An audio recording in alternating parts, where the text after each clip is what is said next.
வணக்கம். மின்னல் டிவி செய்திகள். இன்றைய முதன்மை செய்திகள். வங்கக்கடலில் உருவாகியுள்ள காற்றழுத்த தாழ்வு மண்டலம் தீவிரமடைந்த நிலையில் காரைக்கால் மாவட்டத்தில் பெய்து வரும் தொடர் மழை காரணமாக சுமார் 2000 ஏக்கர் விளைநிலங்கள் நீரில் மூழ்கியுள்ளதால் விவசாயிகள் வேதனை அடைந்துள்ளனர். புதுச்சேரியில் ஒரே நாளில் 12 பேரிடம் ரூபாய் 3.18 லட்சம் ஏமாற்றிய மோசடிக்காரர்களை சைபர் கிரைம் போலீசார் தேடி வருகின்றனர். காரைக்கால் அருகே தனியார் தங்கும் விடுதி அறையில் பள்ளி மற்றும் கல்லூரி மாணவர்களுக்கு கஞ்சா விற்பனையில் ஈடுபட்ட 8 இளைஞர்களை போலீசார் கைது செய்து சிறையில் அடைத்தனர்.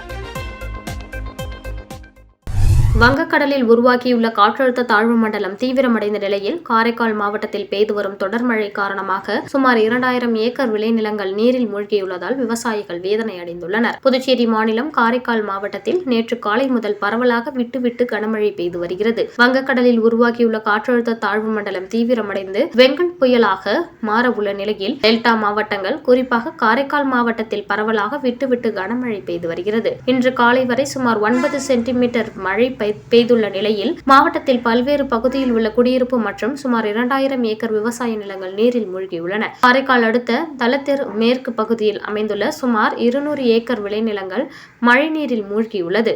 விளைநிலங்கள் நடுவே செல்லும் விழுப்புரம் நாகை நெடுஞ்சாலை பணிகள் நடைபெற்று வருவதால் சாலையின் இருபுறமும் பாசன வாய்க்கால் மற்றும் வடிகால் தூர்வாரப்படாமல் சீரமைக்காமல் உள்ளதால் மழைநீர் வடியாமல் பயிர்கள் மூழ்கி பாதிப்பு ஏற்பட்டுள்ளதாக விவசாயிகள் வேதனை தெரிவித்துள்ளனர்.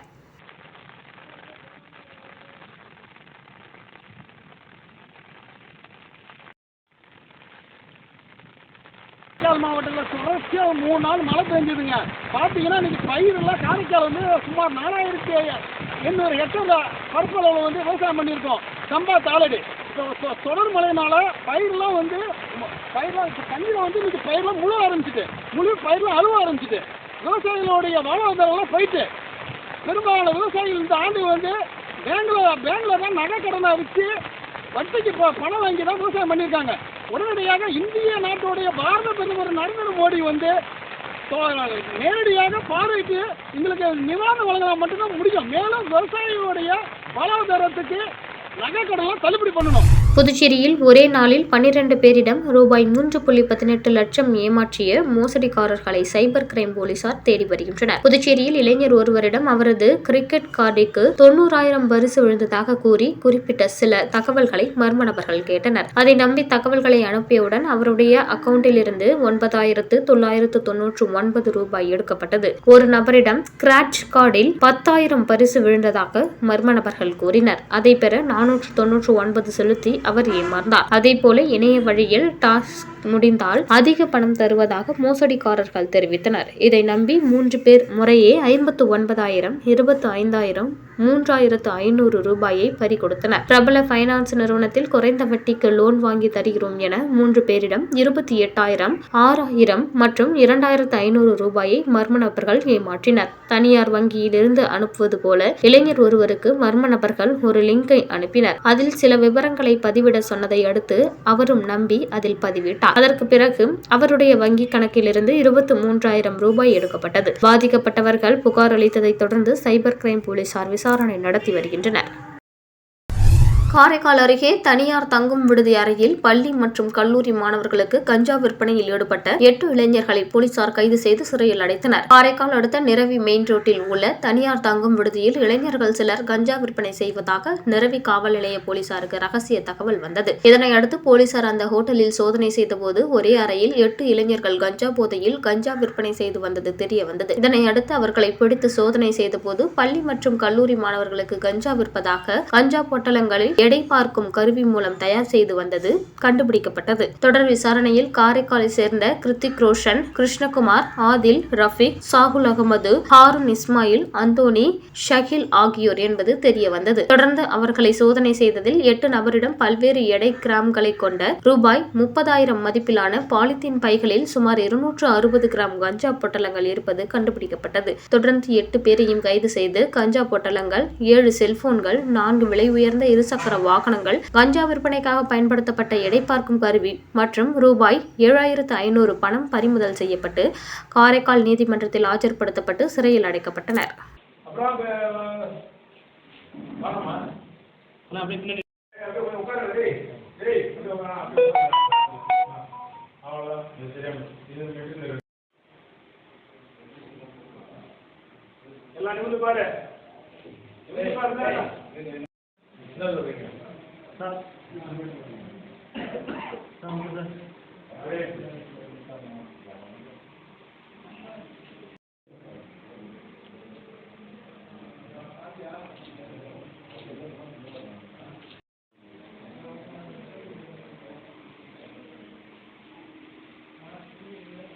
காரைக்காலில் புகழ்பெற்ற தாயிராப்பள்ளி வருடாந்திர கந்தூரி விழா ஜூனில்லா குதிரை ஏற்றத்துடன் சிறப்பாக நடைபெற்றது. காரைக்காலில் 203 ஆண்டுகளுக்கு மேல் பழமை வாய்ந்த தாயிராப்பள்ளி ஹலரத் சுல்தானுல் ஆரிஃபின் செய்து அஹ்மதுல் கபீர் ரிஃபாயி அண்டகையின் வருடாந்திர கந்தூரி விழா கடந்த 3ஆம் தேதி கொடியேற்றத்துடன் துவங்கியது. கந்தூரி விழாவினை முன்னிட்டு கடந்த 24ஆம் தேதி சந்தனக்குட ஊர்வலம் நடைபெற்றது. விழாவின் முக்கிய நிகழ்ச்சியான ஜூனில்லா குதிரை ஊர்வலமும் ஜூனில்லா குதிரை கொடியேற்றமும் விமர்சையாக நடைபெற்றது. அலங்கரிக்கப்பட்ட கூட்டினுள் கொடி வைக்கப்பட்டு முக்கிய வீதிகள் வழியாக ஊர்வலமாக வந்து இரவு தாயிராப்பள்ளியை வந்தடைந்தது. அதைத் தொடர்ந்து இஸ்லாமியர்கள் தங்களது வேண்டுதலை நிறைவேற்றும் விதமாக கத்தி போடுதல் மற்றும் அலகுகளை குத்திக் கொண்டனர். பின்னர் ஜூனில்லா குதிரை கொடியேற்றமும் சிறப்பு தொழுகையும் நடைபெற்றது. தாயிராப்பள்ளி கந்தூரி விழாவில் அமைச்சர் திருமுருகன் உட்பட ஏராளமானோர் கலந்து கொண்டனர்.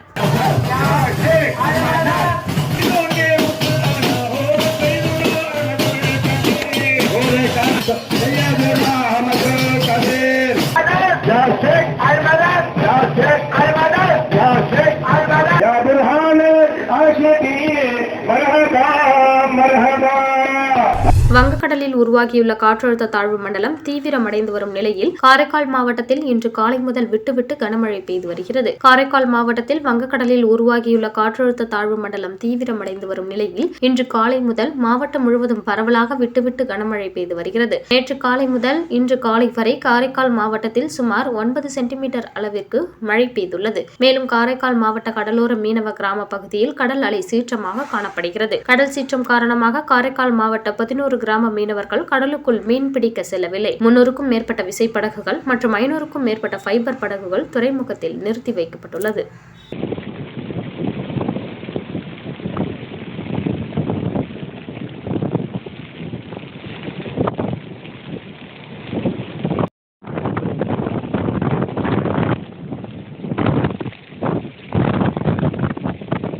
புதுவை மாநிலத்தில் 3 IAS அதிகாரிகளுக்கு கூடுதல் துறைகள் தற்காலிகமாக ஒதுக்கி அறிவிக்கப்பட்டுள்ளன. புதுவை மாநில அரசு சார்பு செயலர் ஜெய்சங்கர் வெளியிட்டுள்ள உத்தரவில், புதுவை மாநிலத்தில் தற்போது முதன்மை தேர்தல் அதிகாரி மற்றும் கல்வித்துறை செயலராக உள்ள ஜவஹருக்கு நிதி மற்றும் தொழிலாளர் துறை ஒதுக்கப்பட்டுள்ளது. மாநில போக்குவரத்து துறை செயலராக உள்ள முத்தம்மாவுக்கு கூடுதலாக சுகாதாரம் மற்றும் குடும்ப நலம், கலால் மற்றும் துறைமுக துறைகள் அளிக்கப்பட்டுள்ளன. புதுச்சேரி மாவட்ட ஆட்சியராக உள்ள குலோத்துங்கனுக்கு வருவாய் மற்றும் மறுசீரமைப்பு துறைகள் கூடுதலாக அளிக்கப்பட்டுள்ளன. புதுவை மாநில நிதித்துறை செயலர் ஆஷிஷ் மாதவ் ராவ் மோரே உடல் நலம் பாதிக்கப்பட்டு சிகிச்சைக்கு சென்றதாக கூறப்படும் நிலையில் அவரது துறைகள் உள்ளிட்டவை கூடுதல் தற்காலிக பொறுப்புகளாக 3 அதிகாரிகளுக்கு வழங்கப்பட்டிருப்பது குறிப்பிடத்தக்கது.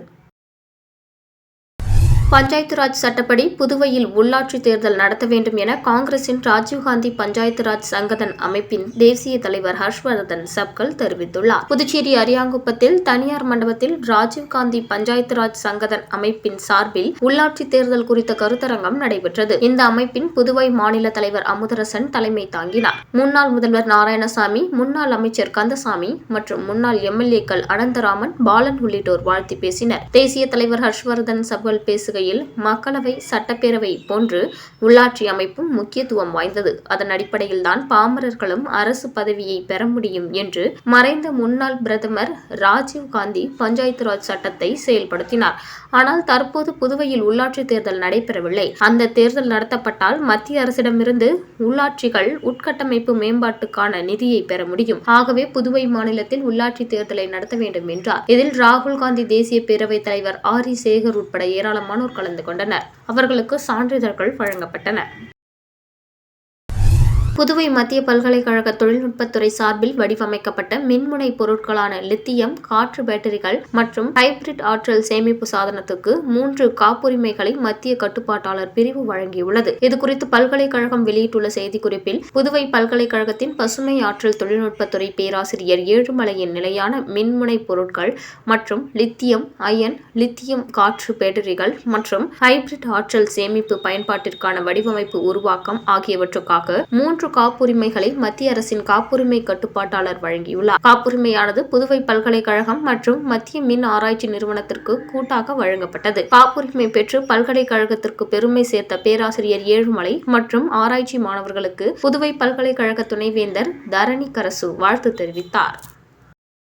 புதுச்சேரி அடுத்த கோட்டக்குப்பத்தில் அமைந்துள்ள 1000 ஆண்டுகள் பழமையான மேற்கு திசை நோக்கி அமைந்துள்ள ஆனந்தீஸ்வரர் கோவிலில் நடைபெற்ற மகா சங்காபிஷேகம் மற்றும் நந்தீஸ்வரர் புதிய மண்டபத்தில் பிரதிஷ்டை விழா வெகு விமர்சையாக நடைபெற்றது. புதுச்சேரியை அடுத்த கோட்டக்குப்பம் கோட்டைமேடு பகுதியில் அமைந்துள்ள 1000 ஆண்டுகள் பழமை வாய்ந்த மேற்கு திசை நோக்கி அமைந்துள்ள ஆனந்தீஸ்வரர் கோவிலில் திருப்பணிகள் முழு வீச்சில் சிறப்பாக நடைபெற்று வருகிறது. அந்த வகையில் இக்கோவிலில் புதிதாக கட்டப்பட்டுள்ள நந்தி மண்டபத்தில் நந்தீஸ்வரரை பிரதிஷ்டை செய்யும் விழா நடைபெற்றது. இதில் சங்காபிஷேகம், கலச பூஜை, கலச நீர் அபிஷேகம் நடைபெற்று மகா தீபாராதனை காண்பிக்கப்பட்டது. அதனைத் தொடர்ந்து புதிய மண்டபத்தில் நந்தி பகவானை பிரதிஷ்டை செய்து பிரதோஷ வழிபாடு, சிவன் பார்வதி உற்சவர் புறப்பாடும் வெகு விமர்சையாக நடைபெற்றது. மேலும் மேற்கு பார்த்த சிவாலயத்திற்கு செல்வது 100 சிவாலயங்களுக்கு சென்றதற்கு சமம் என்பதால் புதுச்சேரி அருகில் 1000 ஆண்டுகள் பழமையான மேற்கு நோக்கி அமைய பெற்ற ஒரே சிவாலயமான ஆனந்தீஸ்வரர் ஆலயம் என்பது ஒரு தனி சிறப்பாக பக்தர்களால் போற்றப்படுகிறது. மேலும் நந்தீஸ்வரர் புதிய மண்டபத்தில் பிரதிஷ்டை விழாவிற்கான ஏற்பாடுகளை ஆனந்தீஸ்வரர் கோவிலில் பரம்பரை அறங்காவலர் வழக்கறிஞர் இந்திரஜித், ஆலய அர்ச்சகர் மூர்த்தி மற்றும் பக்தர்கள், ஊர் பொதுமக்கள் உள்ளிட்ட பலர் கலந்து கொண்டனர்.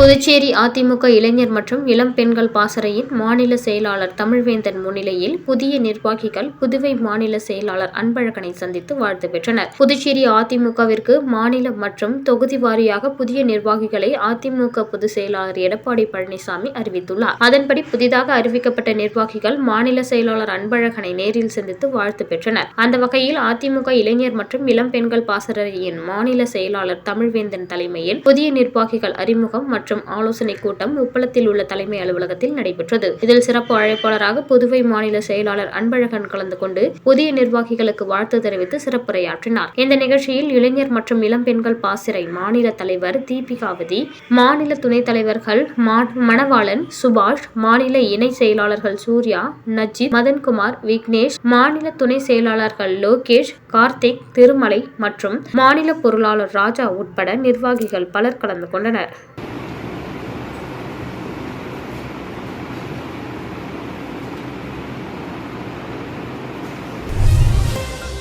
மீண்டும் இன்றைய முதன்மை செய்திகள். வங்கக்கடலில் உருவாகியுள்ள காற்றழுத்த தாழ்வு மண்டலம் தீவிரமடைந்த நிலையில் காரைக்கால் மாவட்டத்தில் பெய்து வரும் தொடர் மழை காரணமாக சுமார் 2000 ஏக்கர் விளைநிலங்கள் நீரில் மூழ்கியுள்ளதால் விவசாயிகள் வேதனை அடைந்துள்ளனர். புதுச்சேரியில் ஒரே நாளில் 12 பேரிடம் ரூபாய் 3.18 லட்சம் ஏமாற்றிய மோசடிக்காரர்களை சைபர் கிரைம் போலீசார் தேடி வருகின்றனர். காரைக்கால் அருகே தனியார் தங்கும் விடுதி அறையில் பள்ளி மற்றும் கல்லூரி மாணவர்களுக்கு கஞ்சா விற்பனையில் ஈடுபட்ட 8 இளைஞர்களை போலீசார் கைது செய்து சிறையில் அடைத்தனர். இத்துடன் மின்னல் டிவி செய்திகள் நிறைவு பெறுகின்றன. வணக்கம்.